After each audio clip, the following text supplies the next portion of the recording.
Hello friends, welcome to my channel banker site. जीए एक ऐसा सेक्शन है जिसमें मैक्सिमम स्टूडेंट को डाउट रहता है। इसका वीडियो फॉलो करें, नोट्स बनाएं या पीडीएफ से पढ़ें। जो हम पढ़ रहे हैं उससे मार्क्स आएगा या नहीं आएगा, और लास्ट में कितने दिन का करंट अफेयर पढ़े। ये वो क्वेश्चन है जो हर उस स्टूडेंट के मन में चलता रहता है जो जीए का प्रिपरेशन कर रहे हैं। और ये क्वेश्चन मन में चलना गलत नहीं है, क्योंकि जीए बहुत बड़ा रोल प्ले करता है आपको सिलेक्शन दिलवाने में। जीए इतना इंपॉर्टेंट है कि अगर बाकी और सब्जेक्ट में एवरेज मार्क्स से सिर्फ सेक्शनल कटअप भी आप पार कर लेते हो, तो जीए अगर आपका अच्छा है तो आप 100% सेलेक्ट हो जाओगे। मेरा पहला प्रीलिम्स आरआरबी पीओ 2020 में क्वालिफाई हुआ था, और तब से मैं अभी तक इतना पीडीएफ, इतना सोर्स को फॉलो कर चुका हूँ, पढ़ चुका हूँ कि शायद ही कोई ऐसा सोर्स होगा, ऐसा पीडीएफ होगा जो बचा होगा जिसको मैं नहीं जानता हूँ। अभी तक मैं 8 बार मेंस दे चुका हूँ। उससे मुझे जो भी एक्सपीरियंस मिला है, मैंने क्या गलती करी थी जो आप लोग को नहीं करना है, क्या क्या पढ़ना है, कैसे पढ़ना है, कहाँ से पढ़ना है, कितने दिन का पढ़ना है, जितना भी क्वेश्चन है, जितना भी डाउट है, सारा क्लियर हो जाएगा। वीडियो को लास्ट तक देखना, और मैं जो भी बताऊंगा वो मैं अपने एक्सपीरियंस से बताऊंगा, और वो आपके लिए बहुत यूजफुल होने वाला है। देखिए, अगर करंट अफेयर पढ़ने बैठेंगे ना तो दिन भर लग जाएगा पढ़ने में, ठीक है। इतना सारा करंट अफेयर डेली का होता है, लेकिन उसमें सारा पढ़ना नहीं है। बैंक में जिससे क्वेश्चन पूछा जाता है सिर्फ उसी टॉपिक को पढ़ना है। उसमें भी मैं अपने एक्सपीरियंस से कुछ सिलेक्टेड टॉपिक लेके आया हूं जिससे 100% क्वेश्चन पूछा जाता है, और आप उतना कर लेते हैं तो आपको बहुत अच्छा मार्क्स मिल जाएगा। देखिए, जनरल अवेयरनेस में जो है 3 पार्ट में डिवाइड होता है। ये सबसे पहला आपका आता है करंट अफेयर, ठीक। दूसरा आपका आता है स्टैटिक बैंकिंग अवेयरनेस, और तीसरा आता है स्टैटिक जीके, ठीक है। अब करंट अफेयर में क्या है? करंट अफेयर मतलब जो अभी प्रेजेंट में जो भी इवेंट हो रहा है, कुछ भी हो रहा है, ठीक है, उसको करंट अफेयर में हम लोग रखते हैं। स्टैटिक बैंकिंग अवेयरनेस में बैंकिंग से रिलेटेड जितना हिस्ट्री है, जैसे कोई बैंक कब बना, कोई बैंक कब नेशनलाइज हुआ, वो चेंज थोड़ी हो जाएगा, वो सेम रहेगा, तो उसको स्टैटिक्स बैंकिंग अवेयरनेस कहते हैं, जो बैंक से रिलेटेड हो और वो चेंज ना हो कभी, ठीक है। आरबीआई कब बना। दूसरा है आपका स्टैटिक जीके। स्टैटिक जीके में है कि इंपॉर्टेंट डेज हो जाता है कि डॉक्टर डे कब मनाया जाता है, वुमेन्स डे कब मनाया जाता है, हेड क्वार्टर, बहुत सारे बड़े बड़े जो ऑर्गेनाइजेशन है, ठीक है, जैसे वर्ल्ड बैंक हो गया, WHO हो गया, IMF हो गया, यूनेस्को हो गया, ऐसे बड़ा बड़ा जो ऑर्गेनाइजेशन है वो सबका आपको हेड क्वार्टर पता होना चाहिए।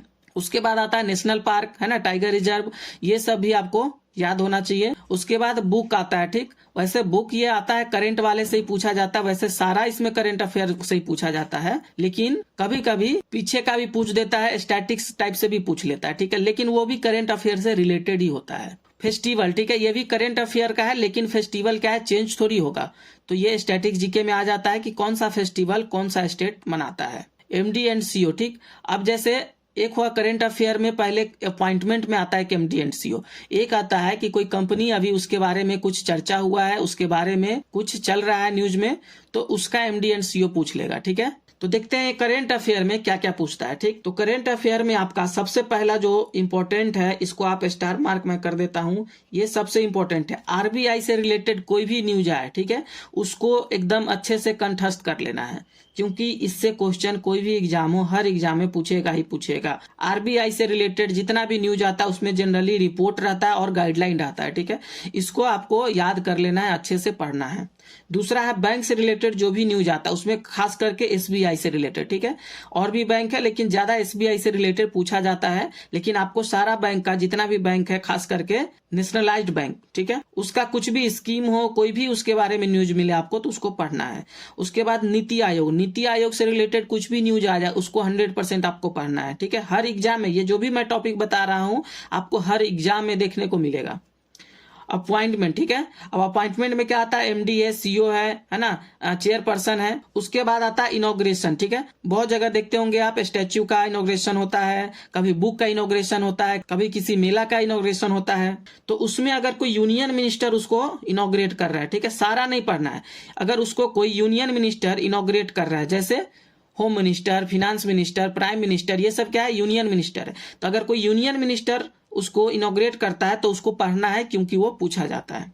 उसके बाद आपका आता है स्कीम, ठीक है। स्कीम जो है वो सेंट्रल हो या फिर स्टेट का हो, ठीक, सेंट्रल गवर्नमेंट का हो या स्टेट गवर्नमेंट का हो, स्कीम आपको सारा पढ़ना है। उसके बाद कॉर्पोरेट डील आता है, जैसे कोई कंपनी किसी दूसरे कंपनी में स्टेक खरीद लिया, किसी पूरे कंपनी को खरीद लिया, अपना शेयर बेच दिया, ये सब क्या है, कॉर्पोरेट डील है। ठीक है, इसको भी आपको अच्छे से पढ़ना है। जीआई टैग, ठीक, हर साल कुछ न कुछ जीआई टैग मिलता है किसी न किसी स्टेट को, किसी डिस्ट्रिक्ट को। ठीक है, जैसे राइस को मिलेगा, कभी मैंगो को मिलेगा, कभी केला को मिलेगा, ऐसे जीआई टैग मिलता है, तो वो भी आपको याद कर लेना है। उसके बाद आता है रिपोर्ट। ठीक है, अब रिपोर्ट में क्या आता है, इंडेक्स, जैसे हंगरी इंडेक्स में इंडिया का रैंक क्या है ना, सबसे टॉप कौन किया है, टॉप 5 का आपको याद होना चाहिए नाम, और इंडिया का क्या रैंक है ये नाम याद होना चाहिए। साथ में इंडिया का अड़ोसी पड़ोसी जो है, ठीक है, जैसे नेपाल, भूटान, पाकिस्तान, तो उसका भी रैंक आपको याद होना चाहिए। इसमें क्वेश्चन पूछा जाता है कि इंडिया से आगे या इंडिया से पीछे इसका कौन सा नेबर कंट्री है जो इंडेक्स में आया है। ठीक, तो इसके लिए इंडिया के जो भी नेबर कंट्री है और साथ में टॉप 5 ये भी आपको याद करना है। ठीक, उसके बाद स्पोर्ट्स। ठीक है, स्पोर्ट्स में आपका सारा स्पोर्ट आ गया। ठीक है, उसके बाद है आपका स्टेट न्यूज। ठीक, स्टेट न्यूज में जनरली क्या आता है, इंस्टॉलेशन फैक्ट्री। ठीक, इंस्टॉलेशन में क्या आता है, जैसे बहुत सारे जगह पे सोलर पार्क लग रहा है, कोई 600 मेगावाट का, कभी 1000 मेगावाट का, 500 मेगावाट का,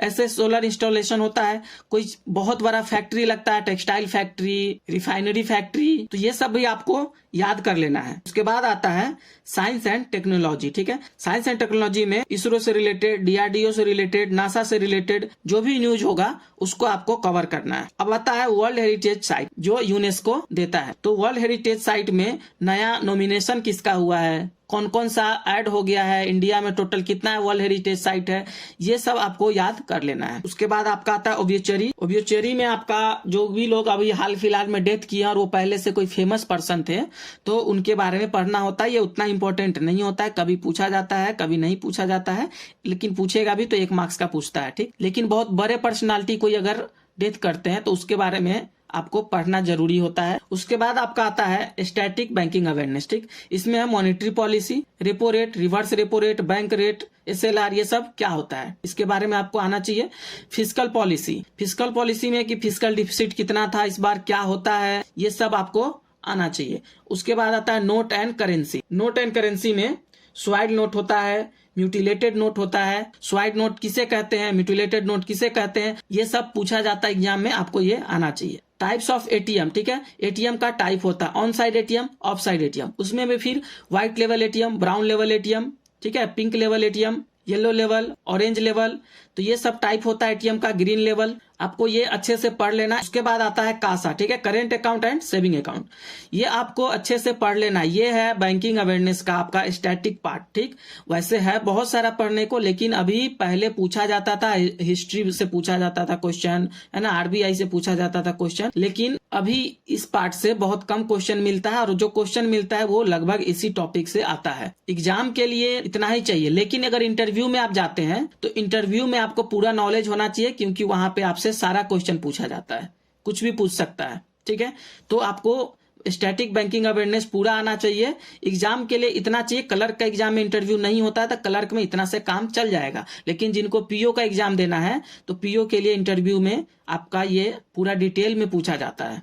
उसके बाद आता है स्टैटिक जीके, जो कि मैंने पहले ही बता दिया है कि डेज पूछा जाता है, हेडक्वार्टर पूछा जाता है। अब हेडक्वार्टर किसका पूछेगा, हेडक्वार्टर उसी का पूछता है जो इस करेंट अफेयर में न्यूज में रहा। ठीक, कोई भी ऑर्गेनाइजेशन न्यूज में है तो उसका हेडक्वार्टर पूछ लेगा, है ना। नेशनल पार्क अगर कोई न्यूज में है, नया कोई बना है या उसके बारे में कुछ न्यूज आया है तो उसका पूछ लेगा कि नेशनल पार्क कहाँ है ये। ठीक, या उस स्टेट में और भी कोई नेशनल पार्क है तो वो भी पूछ सकता है, जरूरी नहीं है कि जो आया है न्यूज में वही पूछेगा। ठीक, बुक भी जो होता है वो करंट न्यूज में जो आता है उसी से पूछा जाता है कि इसका राइटर कौन है, लेकिन ये उस राइटर का अगर कोई पुराना फेमस बुक है तो उसको भी पूछ लिया जाता है। फेस्टिवल जो है वो भी करंट अफेयर में जो चल रहा होता है उसी में से पूछा जाता है, लेकिन उससे रिलेटेड और भी कोई फेस्टिवल है उस स्टेट का तो उसको भी पूछ लिया जाता है। एमडी एंड सीओ मैंने बता दिया है कि ये सब अपॉइंटमेंट में आ जाता है, एमडी एंड सीओ। ठीक है, चेयरपर्सन, चेयरमैन, ये सब आपका अपॉइंटमेंट में आता है। लेकिन कभी कभी क्या होता है कि कोई कंपनी का कुछ डील हुआ, कुछ न्यूज में आया, तो उस कंपनी का वहां एमडी एंड सीओ तो नहीं अपॉइंट हुआ, लेकिन उसके बारे में उसका एमडी एंड सीओ है कौन ये पूछ लिया जाता है, क्योंकि वो अभी चर्चा में था।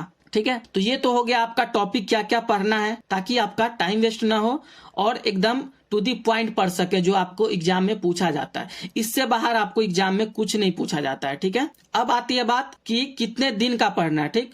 तो देखो आरआरबी का एग्जाम होता है, ठीक है। आरआरबी ग्रामीण बैंक का एग्जाम होता है, पीओ का या क्लर्क का, ठीक। दोनों के एग्जाम में आपको जनवरी महीने से भी क्वेश्चन देखने को मिल जाता है, ठीक। जबकि होता है ये एग्जाम लगभग सितंबर में, ठीक है। एग्जाम होता है सितंबर में, लेकिन आपको इससे जनवरी से भी क्वेश्चन देखने को मिल जाता है। तो उसमें आपको 6 से 8 महीना तक का कवर करके जाना है, ठीक। कम से कम मिनिमम 6 मंथ तो करना ही पड़ेगा, ठीक है। ये सबके लिए कंपलसरी है। आरआरबी, पीओ और क्लर्क के लिए 8 महीना का करना है। आरआरबी में क्या होता है कि एक साथ कंपोजिट टाइम मिलता है। तो इसमें क्या है कि आप रीजनिंग और क्वांट तभी अच्छे से अटेम्प्ट कर पाओगे जब आप जीए में अच्छा स्कोर कर लोगे, और जब आप अच्छे से पढ़े रहोगे तो जल्दी जल्दी आपका क्वेश्चन टिक होगा, टाइम बचेगा, ठीक। उसके बाद एसबीआई और आईबीपीएस, ठीक है। आईबीपीएस, इसमें पीओ के एग्जाम में 40 क्वेश्चन पूछा जाता है। तो इसमें आपको 4 महीना का पढ़ लेंगे तो काम हो जाएगा। लेकिन पिछले साल क्या हुआ था कि इसमें भी 6 महीने से पूछ लिया गया था। ऐसे जनरली 4 महीना से पूछा जाता है। तो ये चेंज होता रहता है, वैरी करता रहता है हर साल। तो आप डिपेंड नहीं हो सकते कि 1 महीना का पूछा पिछले साल तो इस साल भी 1 महीना के पूछेगा। वो चेंज होता है, कभी 6 महीना कभी 8 महीना ही पूछता है। लेकिन एसबीआई और आईबीपीएस में 6 महीना इनफ है, ठीक। आपको 6 महीना से ज्यादा नहीं पढ़ना है एसबीआई और आईबीपीएस के लिए। लेकिन आरआरबी, पीओ और क्लर्क के लिए आपको 8 महीना तक पढ़ना होगा, अगर चाहते हैं कि बहुत अच्छा स्कोर करे तो, ठीक है। लेकिन 6 महीना तक का पढ़ेंगे तो 20+ मार्क्स आएगा, ठीक। अगर 6 से 8 महीना तक पढ़ लेंगे तो 25+ मार्क्स आ सकता है, ठीक है। 40 में 40 मार्क्स लाना अभी जो जिस लेवल का करंट अफेयर पूछता है बहुत मुश्किल है, ठीक है। आईबीपीएस और एसबीआई में अगर आप 6 महीना का पढ़ते हैं तो इसमें भी आप 20+ मार्क्स ला सकते हैं, ठीक। 25+ भी ला सकते हैं। ये आप पे डिपेंड करता है कि आप कितने अच्छे से पढ़ रहे हैं। अब हम लोग बात करेंगे कहाँ से पढ़ना है, ठीक है। तो मैं आपको बताऊंगा सबसे बेस्ट सोर्स जिसको कवर करना भी आसान है, ठीक है। उससे आपका रिवीजन भी आप बार बार कर सकते हो। देखिए करेंट अफेयर जो है वो सिर्फ पढ़ने से कुछ नहीं होता। एक बार कहीं से कवर कर लिए, पढ़ लिए 6 महीना का या 8 महीना का, उससे मतलब नहीं है। करेंट अफेयर को चाहिए मल्टीपल रिवीजन, ठीक है। जब तक आप 3 बार 4 बार रिवीजन नहीं कर लेते हो, फिर आप एग्जाम में जाओगे, पूछ लिया कि फिस्कल डिफिसिट इस साल कितना है, अब आपको याद ही नहीं आ रहा है कि 5.6 पढ़े थे या 6.6 पढ़े थे, ठीक है। तो फिर वहां क्या करोगे, आप पढ़ के गए, वहां गलत टिक करके आ जाओगे। सबसे बेस्ट स्ट्रेटेजी होता है कि आप मल्टीपल रिवीजन करो। 4 महीना का ही पढ़ो, किसी भी सोर्स से पढ़ो, लेकिन मल्टीपल रिवीजन करो, ठीक है। मैं आपको बताता हूं सबसे बेस्ट सोर्स जिससे आपका टाइम भी बचेगा, आप मल्टीपल रिवीजन भी बहुत आसानी से कर सकते हो, और आपका मैक्सिमम क्वेश्चन एग्जाम में वहां से मिल जाएगा, ठीक है। तो पीडीएफ के लिए सबसे मुझे जो बेस्ट लगा अभी तक, ठीक है, जिसमें कि टाइम का सेविंग होता है और जेन्युइन इंफॉर्मेशन मिलता है, वो है आपका प्रैक्टिस मॉक। प्रैक्टिस मॉक पे वीकली पीडीएफ आता है, उसको फ्री ऑफ कॉस्ट उसके वेबसाइट पे आपको मिल जाएगा। मैं आपको टेलीग्राम चैनल में उसका लिंक प्रोवाइड करवा दूंगा, ठीक है। आप वहां से जाके देख सकते हो। अगर आपने टेलीग्राम चैनल नहीं ज्वाइन किया है तो डिस्क्रिप्शन में लिंक है, आप टेलीग्राम चैनल ज्वाइन कर लो। वहां सारा मटेरियल मैं अवेलेबल करवा दूंगा जो भी आपको चाहिए। सॉरी, ये मैं क्या लिख दिया। उसके बाद आता है आपका वीडियो किसका देखना है, ठीक है। दोनों सोर्स फॉलो करना है आपको, ठीक। एक पीडीएफ भी होना चाहिए, एक वीडियो होना चाहिए, ठीक है। वीडियो वाला आपको ज्यादा लॉन्ग टाइम याद रहता है। पीडीएफ में क्या होता है कि आपका जो वर्ड पूछा जाता है, टर्म पूछा जाता है, तो फिर जब आपको एग्जाम में वो मिलेगा तो आपको याद आ जाए कि हाँ इसे मैंने पढ़ा था, इसका ये आंसर शायद है, ठीक है। वीडियो में सबसे ज्यादा मैं रिकमेंड करूंगा स्टडी IQ, ठीक है। वीडियो के लिए सबसे ये बहुत हाईली रिकमेंडेबल है, ठीक है। स्टडी IQ, इसका जो आता है बेस्ट 300, इसको आपको क्या करना है, 1 महीना में 4 आता है, ठीक है ना। 75 का करके 4 पीडीएफ होता है इसका 1 महीने का। तो उसका पीडीएफ आपको बिल्कुल नहीं पढ़ना है, ठीक। पीडीएफ बिल्कुल नहीं पढ़ना है। स्टडी IQ का वीडियो देखना, ये आधा घंटा से लेके 45 मिनट तक का ये वीडियो होता है। 30 से 45 मिनट का एक वीडियो रहता है। आपको थोड़ा स्लो लगे तो 1.25x करके आप इसको देख सकते हैं, ठीक। अब इसमें आपको एक बार नहीं देखना है। एक बार किसी एक सेट को देख लिए तो उसको क्या करना है, सुबह देखें, फिर उसको शाम देख लेना है, ठीक है। फिर उसको अगले दिन सुबह देखना है, शाम देखना है। मतलब कम से कम आपको 4 टाइम्स करना है, ठीक है। कितना टाइम्स?